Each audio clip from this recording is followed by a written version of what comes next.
La hoja del olivo. Un podcast desde la perspectiva santo de los últimos días. Conversaciones sobre teología, filosofía, doctrina e historia. Presentan Javier Fuentes, Miguel Arizola, Juan Reta,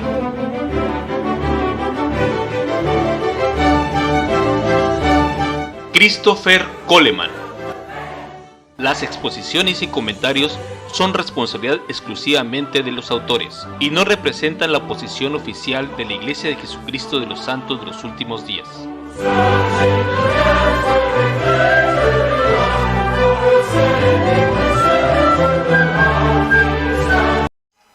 Hola, bienvenidas a su podcast La Hoja del Olivo.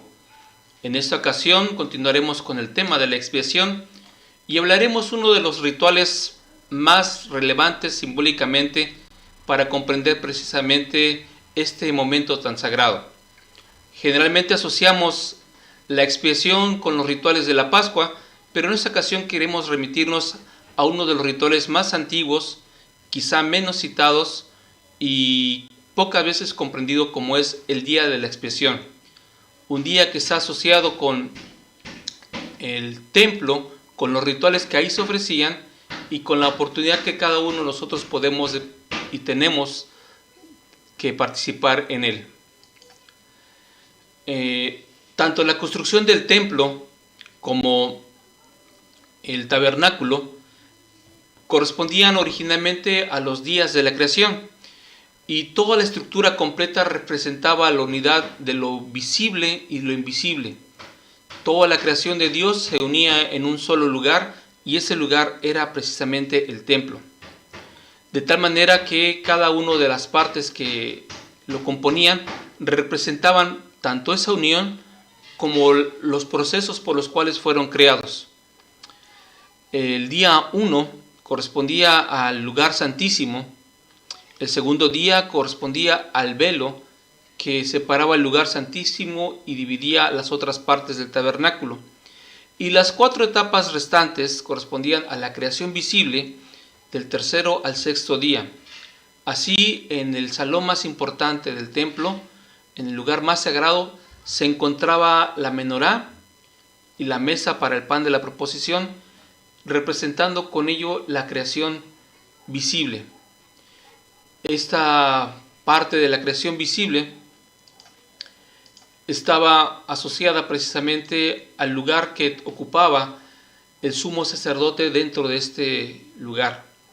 El sumo sacerdote del templo oficiaba tanto en la parte visible como una vez podía cruzar el velo y penetrar en la parte invisible, es decir, tener acceso a los secretos y a los momentos relacionados con el día 1 de la creación. Al efectuar ese tránsito, él recordaba con ello la unidad de la tierra con el cielo, la unidad del pueblo con su Dios y el deseo y el propósito de que este pueblo pudiera ser purificado a través de los rituales del día de la expiación. En el principio, la idea no era decir o numerar un orden progresivo. En el principio, palabra que representaba al templo para el lugar santísimo era el estado en que se originaron la creación y no el tiempo en el que ésta se originó. Es decir, representa el día 1, tal y como Jesús enseñó que él deseaba que su pueblo, él y Dios pudieran llegar a ser uno solo. Esta parte estaba representada precisamente por el lugar santísimo y este momento tan especial. Hay una versión paralela al libro de Génesis que se conoce como el libro de los jubileos.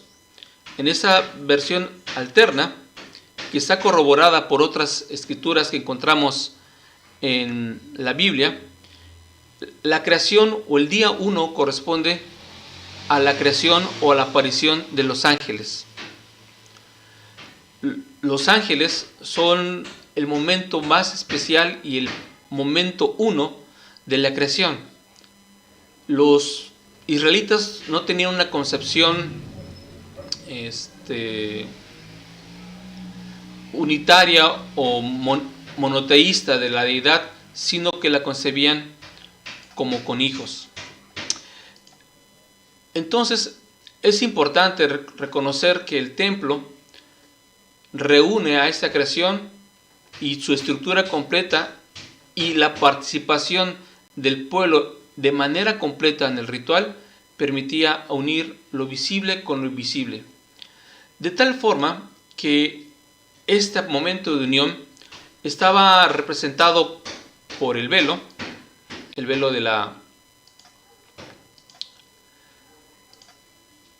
que dividía el lugar santo del lugar santísimo, y esta enorme cortina tejida con 4 colores diferentes, el rojo, el azul, el púrpura y el blanco, representaban los 4 elementos a partir de los cuales se había creado el mundo material.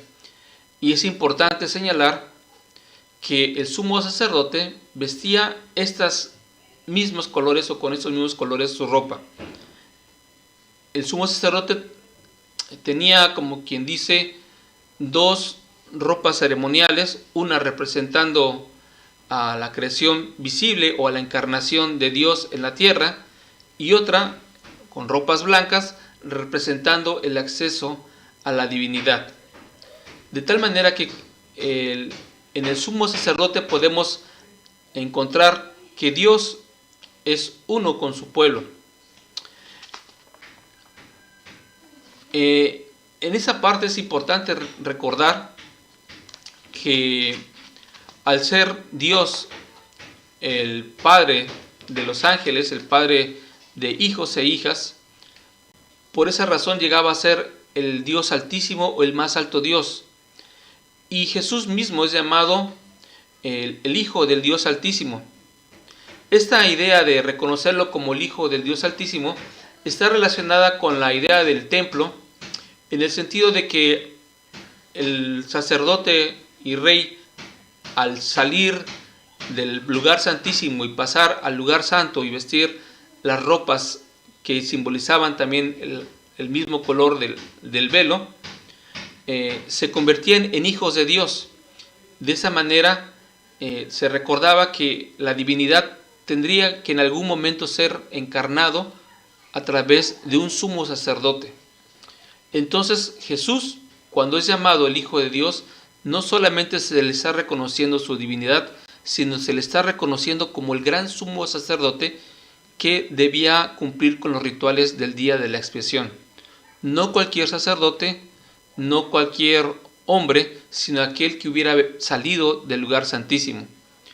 En una de las tradiciones y traducciones de los relatos del nacimiento de Jesús, en la parte donde dice que él fue envuelto en pañales, otras traducciones que él dice que él fue envuelto en el ropaje, es decir, que él fue vestido con las ropas sacerdotales al momento de nacer, como indicando que él era el sacerdote que había venido del mundo invisible al mundo visible y tomaba el lugar del sumo sacerdote verdadero. Esta parte, esa tradición ha continuado en la tradición católica en el día de la Candelaria, cuando una representación del niño Jesús es vestido con ropas sagradas y es entronizado.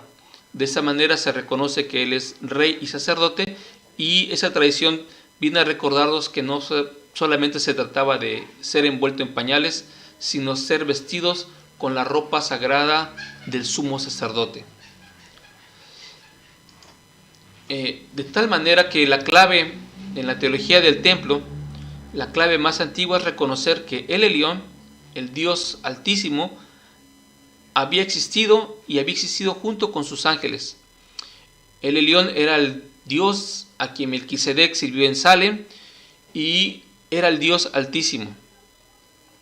Entonces, la proclamación cristiana más antigua fue decir que Jesús es el Señor, es decir, que Jesús es Kyrios. Kyrios era el nombre o la palabra que se utilizaba para decir Jehová. Entonces, cuando los cristianos reconocen a Jesús y le dicen, Él es el Señor, están diciendo, eres Jehová, eres el sumo sacerdote encarnado que representa o viene del mundo invisible al mundo visible para salvarnos. Solamente tú puedes efectuar la expiación porque eres el sumo sacerdote, el único que tiene tanto las vestiduras del velo del templo como las ropas blancas, por los cuales también compartes el carácter divino. De tal forma que el sumo sacerdote llegó a significar al Señor entre su pueblo. Y hay 5 formas en que este sumo sacerdote representaba al Señor. 1, llevar el nombre del Señor. 2, llevar una vestidura hecha de la misma tela del templo. 3, entrar en el lugar santísimo. 4, comer del pan de la presencia.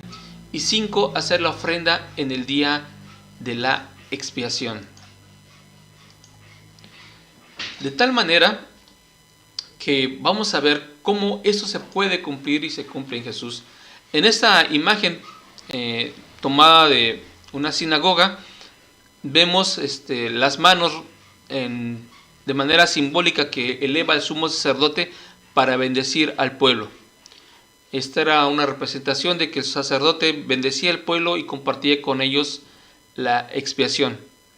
Entonces, este era el saludo o el signo que el sumo sacerdote presentaba al pueblo para iniciar este ritual. El sumo sacerdote representa, como dice aquí, en primer lugar, llevar el nombre del Señor. Generalmente las traducciones de la Biblia que tenemos narran que el sumo sacerdote tenía una diadema que decía santidad al Señor, frase que encontramos en nuestros templos en la actualidad, pero en la época de los contemporáneos de Jesús ellos entendieron de una forma diferente. Por ejemplo, Aristeo y también Filón, pocos años después, ambos registraban que el sumo sacerdote simplemente usaba el nombre. A este diadema o pétalón, bueno, el pétalón era aquí, llevaba el nombre del Señor. Es decir, cuando el sumo sacerdote se ponía este diadema, ocupaba o representaba al Señor, actuaba en el nombre del Señor. Entonces, eso es importante porque cuando Jesucristo va a entrar a Jerusalén el domingo de Ramos, lo que está haciendo la gente es aclamarle como el sumo sacerdote. Le dicen, bendito el que viene en el nombre del Señor. Es decir, bendito el que trae el nombre, bendito el sumo sacerdote que viene a salvarnos. ¿Y por qué lo reconocen como sumo sacerdote? Porque él recibe, aparte de esa frase, la frase de Hosana, es decir, sálvanos. El pueblo está reconociendo a Jesús como el sumo sacerdote que puede salvarlos, el que tiene el sacerdocio verdadero para poder efectuar la expiación. Una expiación que no tiene nada que ver con lo que el judaísmo apóstata practicaba en el templo con sus sacrificios. De ahí que eso fue lo que alarmara a los sacerdotes del pueblo en ese entonces. No las proclamaciones de Jesús, no sus discursos, sino el que él fuera reconocido y que él mismo se reconociera como el sumo sacerdote legítimo para efectuar la expiación. Un sumo sacerdocio que no tenía que ver con el sacerdocio corrompido y menor que poseían esos sacerdotes en el templo. Entonces, cuando Jesús le dicen, Hosana, bendito el que viene en el nombre del Señor, le están diciendo, sálvanos, oh sumo sacerdote que tienes en tu frente en nombre del Señor. En segundo lugar, lleva las vestiduras del templo. El sumo sacerdote era la única persona que vestía una vestidura exterior hecha con la misma ropa con la que estaba hecho el velo y presumiblemente con el mismo significado. Es decir, de esa manera él en su mortalidad ocultaba la gloria del Señor. Estas vestiduras representaban que llegaría el momento en que el Señor llegaría a ser engendrado y llegaría a compartir con ellos la misma naturaleza mortal, pero que eso no le quitaba en ningún sentido que él también poseyera una naturaleza divina. Entonces, el sumo sacerdote le decía al pueblo cuando vestía esas ropas: el Señor vendrá y tomará una forma terrenal, tal y como yo estoy usando estas ropas que representan al mundo terrenal con el cual todas las cosas fueron creadas. Sin embargo, dentro del templo, dentro del velo, él vestía un manto de lino blanco, el cual representaba al ángel del Señor, al ángel de la presencia, que solamente vestido con estas ropas blancas podría entrar en el lugar santísimo. El resto de sacerdotes podía entrar a otros lugares, pero solamente el sumo sacerdote podía entrar al lugar santísimo vestido con esta ropa blanca. Entonces también les informaba que así como tomaba las ropas terrenales, él se despojaría de su cuerpo, de su presencia terrenal, se vestiría con las ropas de gloria, con las ropas blancas del sumo sacerdocio, y entraría, cruzaría el velo para transformarse, resucitar y entrar en la presencia del Señor, y con ello poder dialogar con Él y poder pedir por su pueblo, y que el pueblo pueda ser expiado de sus pecados. Entonces, de esta manera, cuando Jesús resucita y asciende finalmente a los cielos y Él intercede por nosotros, Él hace en su plenitud la expiación de los pecados. En ese punto intermedio, entre el cielo y la tierra, está el momento en el cual el sacerdote ora por su pueblo. Y encontramos a Jesús precisamente orando en Getsemaní. Cuando Jesús ora en Getsemaní, vestido con sus ropas mortales, y aparece un ángel, él rompe el velo y puede estar entre los dos mundos, y de esa manera tener la plenitud de la expiación. Al derramar su sangre en Getsemaní, al entrar en la presencia de un ángel que lo consuela, Jesús es transfigurado y puede cruzar el velo y puede decir que Él efectivamente es el único que puede llevar todas las cargas. De la misma manera que el sumo sacerdote tomaba todas las cargas del pueblo, se deshacía de esas ropas mortales y las purificaba hasta convertirse en ropas blancas, de la misma manera que Jesús nos promete a nosotros que podamos ser purificados, pero solamente lo puede hacer un sumo sacerdote a través de una oración intercesora, y solamente porque Él tiene la autoridad para hacerlo.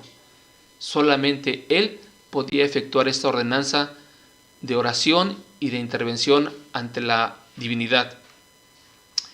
El sumo sacerdote entre el pueblo también tiene la oportunidad de comer del pan de la presencia del Señor. Originalmente el sumo sacerdote y después sus hijos eran las únicas personas que comían del pan de la presencia. El pan de la presencia no significaba poner un pan delante del Señor y decirle: bueno, aquí está un pan, sino más bien significaba que al poner el pan de la presencia, el Señor estaba presente entre medio de su pueblo. Así como las ropas sacerdotales también representaban la mortalidad, este pan representaba que el Señor encarnaría y que todos tendrían la oportunidad de comer de él para poder ser saciados y ser salvos. De tal manera que cuando el sumo sacerdote comía este pan, simbolizaba que estaba tomando el cuerpo de Jesucristo, el cuerpo de Yahvé, que iba a ser mortal y por el cual cada uno de los mortales podía saciarse y tener vida eterna para siempre. Por esto este pan es el pan de vida. Y este pan siempre se encontraba en presencia del lugar santísimo y se convertía en algo que impartía santidad. Al estar en el lugar santísimo, esto significa que todo lo que toque este pan y todo lo que se encuentre dentro del lugar santífico, y lo que hace el sumo sacerdote es santo. Entonces, cuando el sumo sacerdote come de ese pan y después sale a ver el pueblo y lo bendice y lo toca, hace que este pueblo sea santo. De tal manera que el pueblo hace un convenio con el Señor a través del pan que ha tomado originalmente el sumo sacerdote, y de esta manera el pueblo es purificado de sus pecados y el sumo sacerdote lleva los pecados para que puedan ser expiados. Y esto lo hará el sumo sacerdote a través de hacer la ofrenda en el día de la expiación. El sumo sacerdote era el único quien podía entrar en el lugar santísimo para hacer esta ofrenda una vez al año. Y eso tiene que ver mucho con las tradiciones de Melquisedec.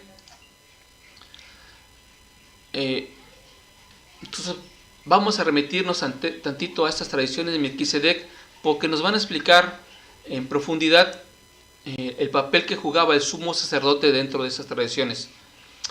Cuando hablamos de las tradiciones del texto de Melquisedec, nos referimos a los textos de Qumran sobre Melquisedec. Esos textos de Qumran recuperan de otros textos y interpretan o analizan lo que simbolizaba el gran sumo sacerdote según el orden de Melquisedec. En esa tradición de los rollos de Qumran, Melquisedec debía aparecer en la primera semana, es decir, en los primeros 7 años del 10º jubileo. Cada jubileo está relacionado con aproximadamente 49 años, y se esperaba que en el año 50 él proclamaría la libertad, es decir, el año del jubileo, y rescataría a su propio pueblo del poder del maligno. La tradición judía lo que hacía era contar desde el periodo de la destrucción del templo de Jerusalén hasta esta época. Contaban las semanas y los periodos jubilares hasta llegar al 10º jubileo. Periodo jubilar que casa más o menos con el periodo en el que Jesús empezó su ministerio en la tierra. Entonces, durante ese periodo, la casa de Israel, los judíos en su tradición, consideraban que lo que ocurría en el templo había perdido su esencia, no era lo suficientemente verdadero, y aquellos que esperaban que se restaurara deseaban que pudiera aparecer el gran sumo sacerdote según el orden de Melquisedec para poder finalmente juzgar a los ángeles, es decir, en este caso tanto a los ángeles malignos como aquellos ángeles que habían actuado en el templo o trabajado en el templo, en este caso los sacerdotes que habían perdido la visión y que habían actuado en contra de las enseñanzas verdaderas del día de la expiación, y con ello negando el poder de la expiación al pueblo de la casa de Israel. Al tener ordenanzas falsas, al haber cambiado el pacto, al haber cambiado la manera de hacer los rituales, hicieron que no pudieran tener cada uno de ellos las bendiciones de la expiación. Lucas registra que Jesús tenía como 30 años al momento de su bautismo, por lo que Jesús había comenzado su ministerio público dentro de los primeros 7 años del 10º jubileo. Y a partir de ahí vamos a encontrar que varios textos de las Escrituras se asocian o se relacionan a Jesús como el sumo sacerdote según el orden de Melquisedec. Este vínculo entre Jesús y el sumo sacerdote y los textos relacionados con él, los vemos, por ejemplo, cuando Jesús visita la sinagoga de Nazaret, y lo primero que hace es leerles una escritura que está relacionada con la aparición de ese sacerdote. Lo que le está diciendo Jesús a los de Nazaret es: hoy se ha cumplido entre ustedes la aparición o la presencia del sumo sacerdote que va a expiar los pecados del pueblo. Por lo tanto, no es de extrañar que los sumos sacerdotes y los principales de Jerusalén lo quisieran arrestar y ejecutar. Entonces, la era de la maldad, la era donde se habría roto el convenio sempiterno, según la tradición judía, estaba asociada también con la pérdida del aceite de la unción en el segundo templo. En el segundo templo no había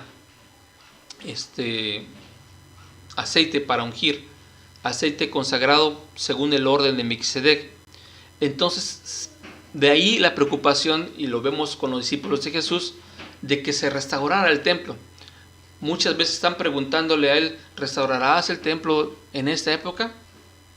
Y Jesús lo que le explica y los que les muestra es que él, siendo el gran sumo sacerdote, según el orden de Melquisedec, habiendo regresado de nuevo el sumo sacerdocio de Melquisedec a ellos, él, sin tener que ver con el templo apóstata, podría efectuar la expiación y podía compartir con ellos los dones del sumo sacerdocio del orden de Melquisedec, comer con ellos el pan de vida, el pan del templo, participar con ellos de la expiación a través de su propio sacrificio, por lo que para ellos no sería necesario continuar con las ordenanzas o rituales de un templo que efectuaba una y otra vez rituales que querían sustituir el día de la expiación, pero que en realidad lo que querían era encubrir la aparición y el linaje y la promesa que se había hecho a los antiguos de la casa de Israel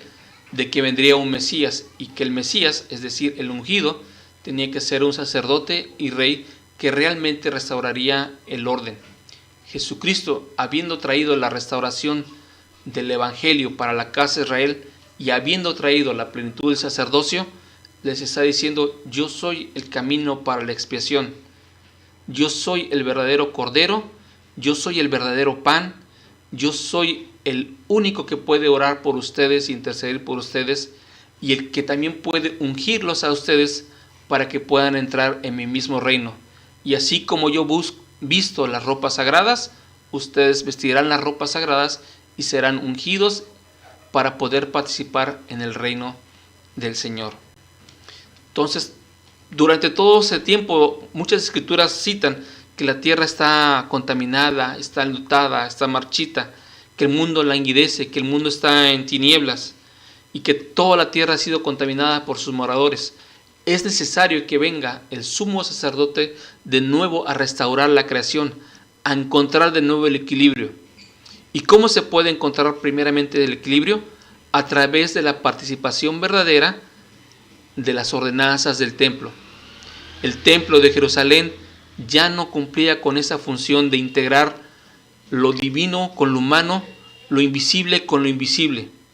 Ese templo, por lo tanto, ya no permitía poder tener la plenitud del sacerdocio dentro de las personas que deseaban ser redimidas. Lo que está ofreciendo Jesús es: yo ofrezco un nuevo templo, yo ofrezco la verdadera redención, yo ofrezco el nuevo sacerdocio para que puedan ustedes participar.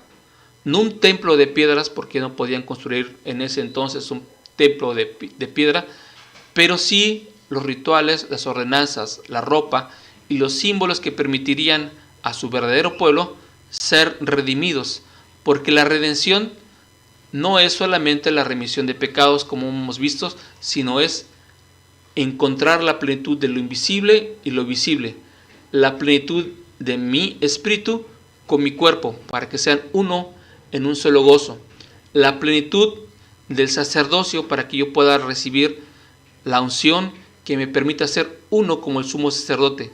Y si él ha sido ungido y elevado y entronizado en la presencia de Dios, yo también puedo ser ungido, elevado y entronizado a la presencia de mi Padre Celestial. Y eso es la expiación, la plenitud completa. No solamente el sacrificio, no solamente una parte del ritual, sino todas las ordenanzas del templo, otra vez en su perfecto equilibrio y en su perfecta plenitud. Entonces, el sumo sacerdote viene a ser resucitado a un sacerdocio eterno. Los rituales realizados en el lugar santísimo, donde solo se les permitía entrar al sumo sacerdote, ahora permiten a todo creyente verdadero en Jesús y a todos aquellos que han participado de sus ordenanzas ser vestidos y resucitados en la plenitud de la gloria del Señor. Es decir, son redimidos para poder entrar en el lugar santísimo. Y de esta forma, aquellos que son redimidos llegan a ser hijos e hijas de Dios. Así como al principio, el día 1 fue el día donde fueron creados los hijos e hijas de Dios en unión con la divinidad. En esta redención, todo vuelve al día 1, pero esta vez aquellos que son redimidos pueden, con la plenitud de su cuerpo, con lo invisible y lo visible de sí mismos, participar de toda la gloria celestial. Y en eso consiste ser plenamente expiados. Entonces, esta unión se describió como compartir la vida o el espíritu, presumiblemente sostenida por el pan de la presencia que comían los sumos sacerdotes, y Jesús les hace la referencia de que Él es el pan del cielo. En su última oración después de la última cena, esta oración que es conocida como la gran oración sacerdotal o la oración intercesora, Jesús dice: Padre, glorifícame en tu presencia con la gloria contigo que tuve contigo antes de la creación del mundo. Es decir, haciendo una referencia al lugar santísimo. Y Jesús, después de pedir el ser glorificado con esta gloria, pide lo mismo para sus discípulos. Por eso Jesús dice: para que todos sean uno, como tú, Padre, estás en mí y yo en ti, que también ellos sean uno en nosotros, para que el mundo cree que tú me enviaste. Por lo tanto, la unidad, donde todo está de nuevo en orden, era la prueba del origen divino de la misión y de su mensaje. De esta manera, Jesús, como el gran sumo sacerdote, permitió que todos los elementos divididos, tanto de los humanos como de toda la naturaleza, fueran uno solo. ¿Y cómo podemos llegar a ser uno solo? A través de las ordenanzas del templo. Por eso se espera y por eso somos sellados como familias, para que podamos llegar a ser unos solos. Y en la medida que podemos participar de las ordenanzas más elevadas del sacerdocio, especialmente de la ordenanza que nos permite ser familias eternas para siempre, podemos regresar al día 1 y tener con ello el día completo de expiación. Es decir, expiar significa volver a ser uno con la divinidad, con la diferencia de que ya no soy una parte invisible o visible, sino soy la unión completa de eso mismo para toda la eternidad. Entonces, la expiación significa la unión de todas las cosas. En otra parte del Nuevo Testamento se describe a Jesús como aquel que mantiene unidas todas las cosas, no solo a sus discípulos. Él es la imagen del Dios invisible, el primogénito de toda creación, porque en Él fueron creadas todas las cosas en el cielo, de la tierra, visible e invisible. Él es antes de todas las cosas y en Él todas las cosas subsisten. Entonces, Pablo considera este estado de unión como la meta del proceso redentor. Cuando todas las cosas le están sujetas, entonces también el mismo Hijo se sujetará al que le sujetó a Él todas las cosas, para que Dios sea todo en todos. Y esta es la expiación. Entonces, el sumo sacerdote va a participar de las ordenanzas de la expiación, del día de la expiación. ¿Cómo nos lo va a recordar? Este día es clave para entender el día de la expiación. Este es un gran ritual iniciado por el sumo sacerdote en el año nuevo del calendario judío, que puede empezar entre marzo y abril, y representa el convenio eterno o el pacto eterno o el pacto de la eternidad. Y también es llamado el pacto de paz o el pacto de la plenitud. Es decir, con este día lo que está recordando es que toda la creación es reordenada y que todos los lazos, todas las prisiones que habían estado rotas por los pecados humanos, pueden ser unidas de nueva cuenta.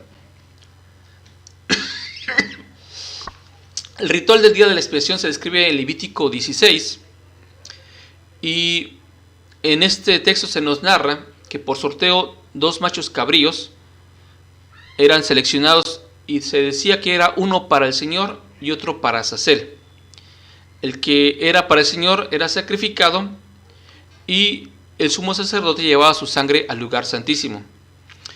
Cuando el sumo sacerdote le hubo ofrecido sobre el arca fue sacada y rociada en varios lugares alrededor del tabernáculo o el templo, para limpiarlo y santificarlo de todas las inmundicias de los hijos de Israel.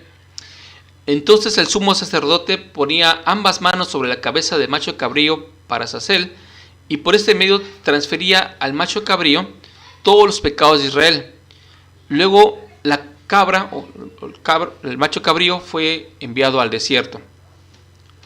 De esta manera la creación fue renovada por la sangre, por la vida. ¿Pero la vida de quién? Los dos machos cabríos fueron elegidos por sorteo. Dice uno para el Señor y otro para Azazel. Algunos asocian a Azazel con el líder de los ángeles caídos. Así generalmente se suele traducir a Levítico 16:8. Pero esta traducción plantea algunos problemas que son difíciles. Una, como por qué se enviaría dar una ofrenda a Azazel, a quien es asociado con el líder de los ángeles caídos. Hay sin embargo una pequeña pista que podemos encontrar en Orígenes, en el siglo III, quien trabajó en Palestina y tuvo contacto con los judíos en Cesarea. Él dijo que el macho cabrío fue enviado al desierto como chivo expiatorio, fue enviado como Azazel, no como ofrenda para Azazel. El texto hebreo ciertamente puede entenderse de esta manera. Si Orígenes estaba en lo correcto, entonces el otro macho cabrío no fue sacrificado para el Señor, sino fue sacrificado como el Señor. Y el sumo sacerdote, quien también representaba al Señor, habría llevado un símbolo de su propia vida, sangre, al lugar santísimo. Por lo tanto, la vida del Señor mismo fue la que renovó el pacto quebrantado y restauró la creación y la unidad con el Creador.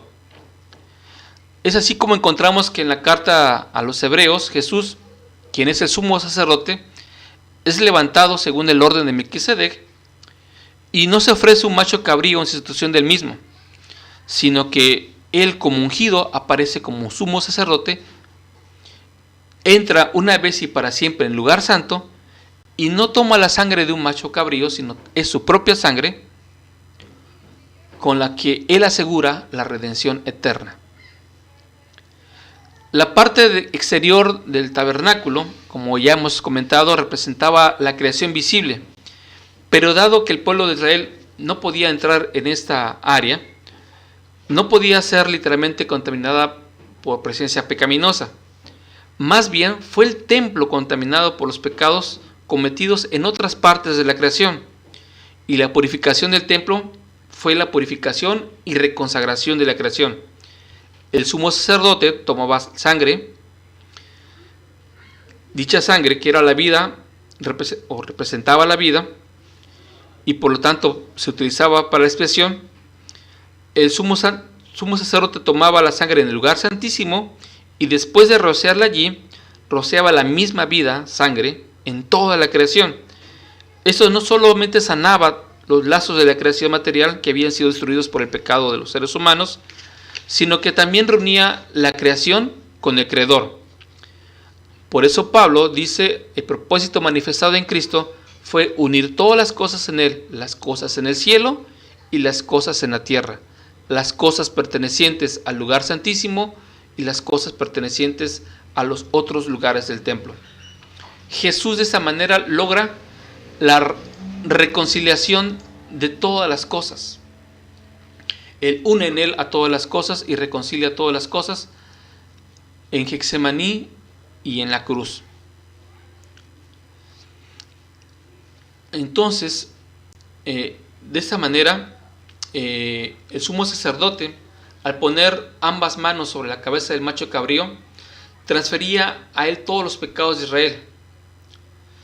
El mismo sumo sacerdote cargaba también con los pecados del pueblo. Él era portador del pecado, y de esa manera Isaías nos lo va a describir en esa figura del siervo sufriente, del siervo que juega ese papel del sumo sacerdote. Y Por eso es que los cristianos ven en las profecías de Isaías una profecía de la crucifixión y lo que Jesús iba a pasar al él ocupar este lugar como del sumo sacerdote y de los machos cabríos en el día de la expiación. Por eso Isaías dice: Jehová cargó en él el pecado de todos nosotros. Él, habiendo ofrecido su propio cuerpo y su propia alma, solamente él podía restaurar el pacto. Él puede llevar las iniquidades. Él derrama toda su sangre y lleva el pecado de muchos. Entonces, cuando se escribió originalmente ese poema en Isaías, se refería a la plaga que había acontecido en los días de Ezequías, con la misma idea que el Señor podía limpiar y quitar toda plaga de la tierra.